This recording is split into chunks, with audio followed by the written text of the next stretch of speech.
Shalom, kita ketemu lagi dalam program Minutes of Change, menuju perubahan menjadi pribadi yang berkenan kepada Bapa dan layak menjadi mempelai Kristus di akhir zaman. Hari ini saya mau berbicara tentang menginjil dan memuridkan. Tahu nggak saudara, setiap orang percaya yang tidak pernah menginjil dan memuridkan adalah pengangguran di hadapan Allah.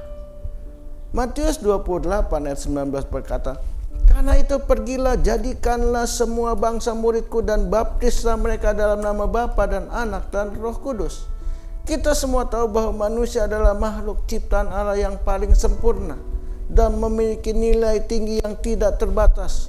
Begitu berharganya nilai manusia sampai Alkitab mengatakan, ketika ada satu orang bertobat, seisi surga bersorak-sorai. Lukas 15 ayat 7 berkata, "Aku berkata kepadamu, demikian juga ada sukacita di surga karena satu orang berdosa yang bertobat, lebih daripada sukacita karena 99 orang benar yang tidak memerlukan pertobatan." Jadi saudara, melakukan amanat agung sangatlah menyenangkan hati Allah. Itu sebabnya marilah kita beritakan Injil baik atau tidak baik waktunya. Artinya kapan saja, di mana saja, dan kepada siapa saja. Lalu baptis mereka. Di Matius 3 ayat 11a, "Aku membaptis kamu dengan air sebagai tanda pertobatan." Kenapa harus dibaptis? Identitas kita sebagai warga kota tertera dalam KTP, kartu tanda penduduk. Demikian pula halnya bagi orang percaya. Harus memiliki tanda pertobatan, yaitu apa? Baptisan, agar mereka memiliki status yang jelas sebagai warga kerajaan Allah. Tanpa baptisan, maka status jadi mengambang. Itu sebabnya banyak orang Kristen yang hidupnya mudah terombang-ambing.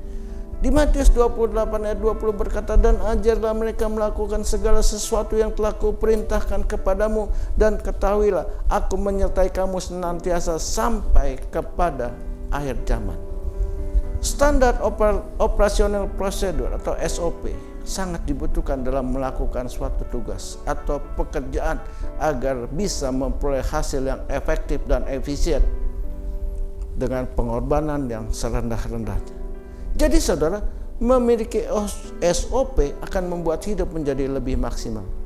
Kita bisa mengalami dan menikmati seluruh janji-janji Allah dalam hidup ini. 2 Timotius 3 ayat 16 dikatakan, "Segala tulisan yang diilhamkan Allah memang bermanfaat untuk mengajar, untuk menyatakan kesalahan, untuk memperbaiki kelakuan, dan untuk mendidik orang dalam kebenaran." Tahu nggak saudara, SOP kita ada di dalam Alkitab. Membaca Alkitab setiap hari berarti kita sedang mempelajari SOP kehidupan yang membuat hidup menjadi lebih mudah, lebih rapi, lebih tertib, dan lebih lancar dalam segala aktivitas kehidupan kita. Di Efesus 5 ayat 15 berkata, "Karena itu perhatikan dengan seksama bagaimana kamu hidup. Jangan seperti orang bebal, tetapi seperti orang arif." Jalan hidup yang berasal dari Allah itu mudah. Yang membuat susah itu karena kita sendiri. Banyak kemauan dalam tindakan perbuatan kita menyimpang dari SOP-nya Tuhan. Di Efesus 5 ayat 16 berkata, "Dan pergunakan waktu yang ada, karena hari-hari ini adalah hari yang jahat." Jangan ngeyel saudara. Jika tahu penyebab segala kehambatan dan segala kesulitan yang terjadi karena kita berjalan tanpa SOP, bertobat secepat mungkin. Jangan buang-buang waktu. Di Efesus 5 ayat 17 dikatakan, "Sebab itu janganlah kamu bodoh, tetapi usahakanlah supaya kamu mengerti kehendak Tuhan."